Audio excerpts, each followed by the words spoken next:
I've reviewed over 500 real visa denial cases in the past 2 years, and in this video I'll break down what really goes on inside the visa officer's head during the visa interview. So you'll learn the 3 things that instantly trigger suspicion and how to avoid them, because if you don't understand their psychology, even strong cases get denied. Former visa officers have publicly confirmed emotions, over-explaining, even a small pause can raise red flags. We'll cover emotion, vagueness, and the hidden pressure behind their decisions. Because no matter how perfect your documents are, if you trigger suspicion, it could be over. Let's be honest, the visa interview feels like a fast test that you cannot study for. You walk in, say one wrong thing or one wrong sentence, and boom, you get the visa denied. Even people with jobs, ties, and money get also rejected. But why? Because this isn't just about documents or application. It's about how you make the visa officer feel.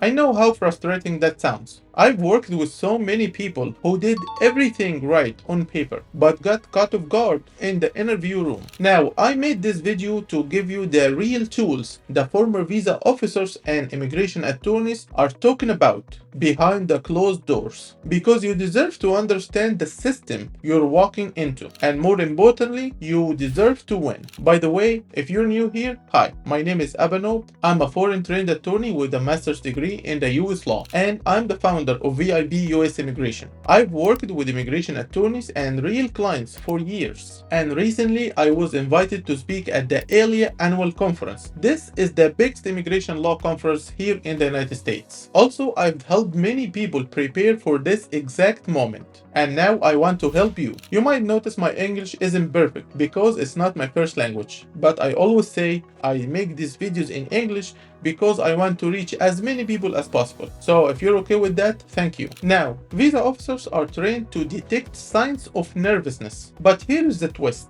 They don't always see anxiety as normal. Sometimes they interpret it as a guilt. So if you walk in panicking, if your voice shakes, if your story sounds too dramatic or rehearsed, it might feel suspicious to them. Why? Because in a 2-minute interview, they don't have time to understand you. They make very fast decisions based on what feels off. And one former visa officer said once to me that he used to make a decision on cases while applicants were walking in to attend the interview. Can you imagine that? Now, as a quick tip here, instead of trying to be perfect, focus on being calm, short, and human.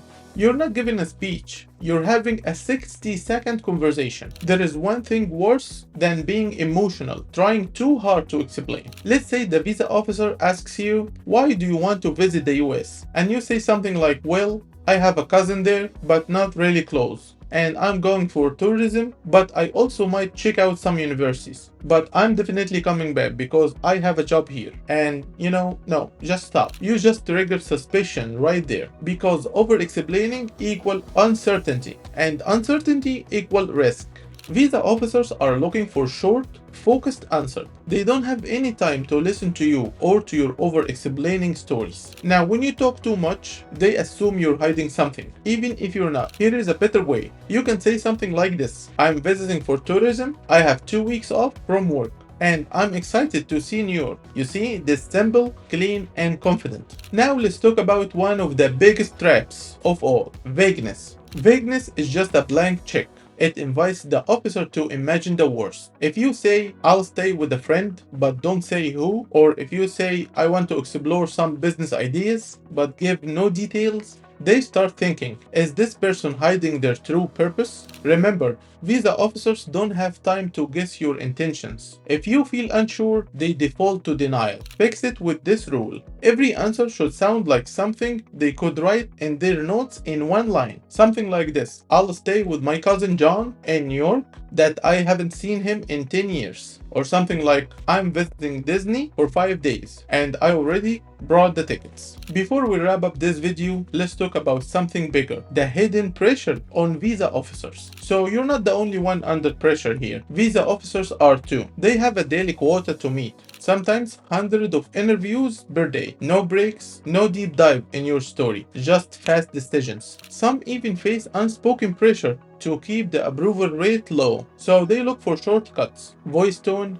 body language, story, consistency. They rely on your consistent because there is no time for full investigations. Knowing this alone is your power now, because once you understand how the game is played, you stop guessing and you start preparing with purpose, and that will change everything for you. Honestly, this video could easily be 5 hours long, where I explain the visa interview tips and understanding about the visa officer psychology. But realistically, this video is just a quick overview based on years of research and experience, and watching thousands of visa applicants go through this process in our student community. And actually, that brings me to something really important here. No matter how strong your documents are, or how good your answers sounds on paper, if you don't know how to present yourself in that short interview, you could still get denied. And that's exactly why I created the Visa Denial Repair Kit program. Inside the program, I will teach you exactly how to fix your DS-160 mistakes, how to answer the most common and the most difficult visa questions, how to explain your past denials, how to prove your home ties to your home country, how to handle financial questions, and how to walk into your next interview with real confidence. Plus, you'll get practice scripts, downloadable templates, bonus trainings, and lifetime access for just $72.